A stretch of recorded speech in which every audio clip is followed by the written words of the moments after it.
Let's go to the advisory now. And just 1/3 of Australians feel financially prepared for retirement. So what can you do? Joining us now is licensed financial advisor James Wrigley to talk about his new book, Retire Life Ready. So James, what did you find? You actually say 2/3 of Australians don't feel prepared for their retirement. That's what some of the stats say. I didn't quite get to that in the book, but one of the findings that I had in doing the research was people underestimating when they're actually going to retire. A number of people expecting that they're going to work until they're 60 or 65, for example, but perhaps through ill health, perhaps through redundancy, ending up finding that they retire a lot earlier. So what can people do in that circumstance? Because as you say, you may not have control over when you end work. Yeah, if you don't have the control over it, it ultimately then becomes an idea of just trying to make best use of the situation that you're in.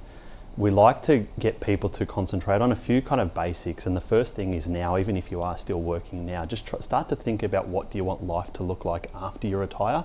Hopefully you're making the choice to retire and it's not forced upon you, but what do you want life to look like afterwards? And that's more than just the next travel destination that you want to go to, but where are you going to live, who are you going to surround yourself with, and most importantly, what are you going to do to stimulate your mind? Because hopefully retirement will last you a really long time.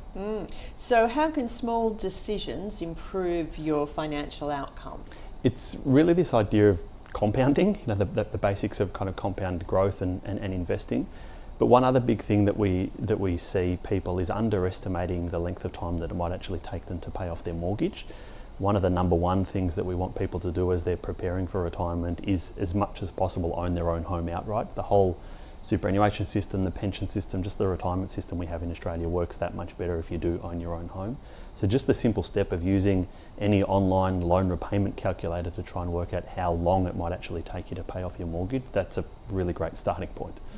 And what other steps should people take? What about if they're renters? So if they're renters, then you want to just try and make best use of the situation that you're in, and try as best you can to save what you can.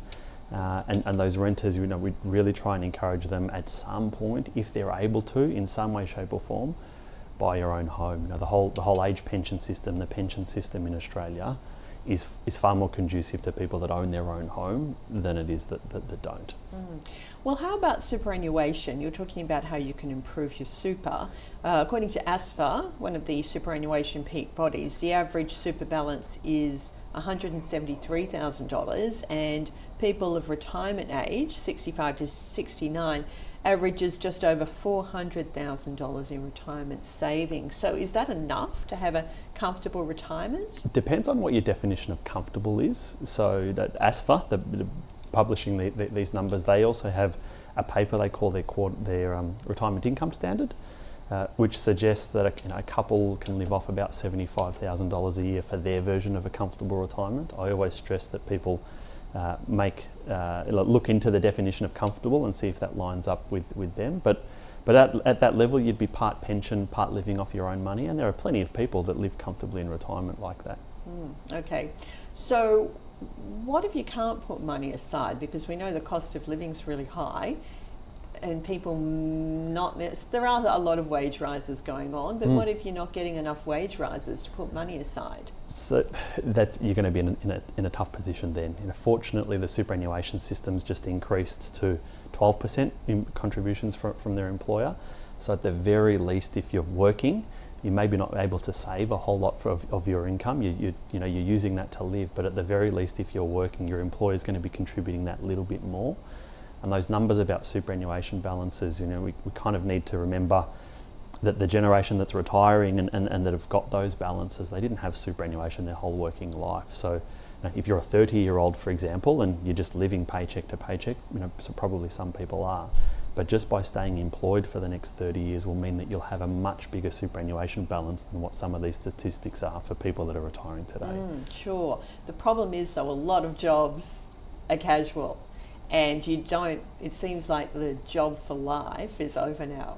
Yeah, it might not necessarily be the one job that you do for life. The important part is that you have a job.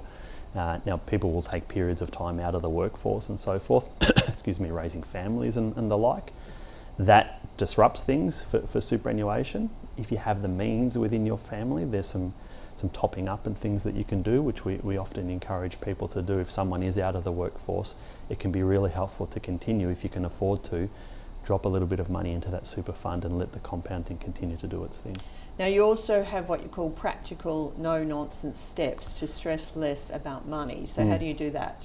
So we work through a framework through the book of firstly understanding some exercises to understand what is life costing you today. And I just had someone message me earlier on that had bought the book, and they went through this first exercise and realised that the cost of their home insurance that they were paying was $1,800 a year more expensive than it should have. And he's going, I've paid $35 for the book, now all of a sudden I've saved $1,800. So it's these kind of small steps of just taking account of what you're actually spending money on now, all of these subscription services and things. Trying to tighten up on that if you really have to, if money is really tight.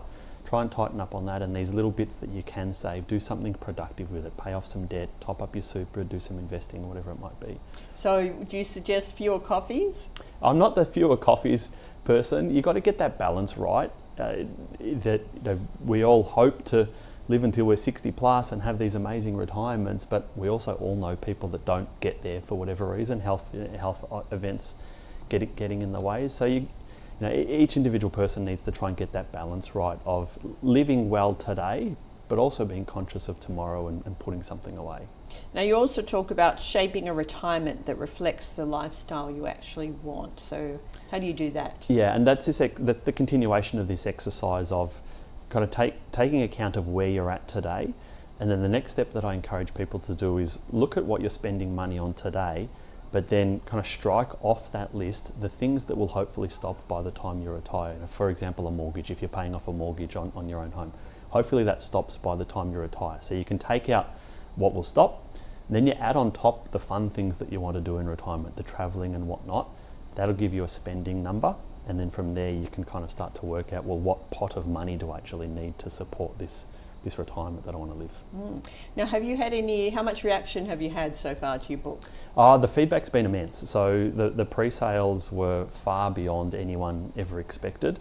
We were hoping for a few hundred pre-sales, and we ended up with a few thousand pre-sales. So that's gone incredibly well. I've been up here in Sydney for a few days. We've done a couple of seminars. There was a book signing last night. So yeah, this is kind of real buzz around it at the moment. It only came out on Wednesday. Lots of people's pre-orders and so forth arriving in the mail at the moment, and I'm getting lots of messages on Instagram of how well it's being received. It's been great.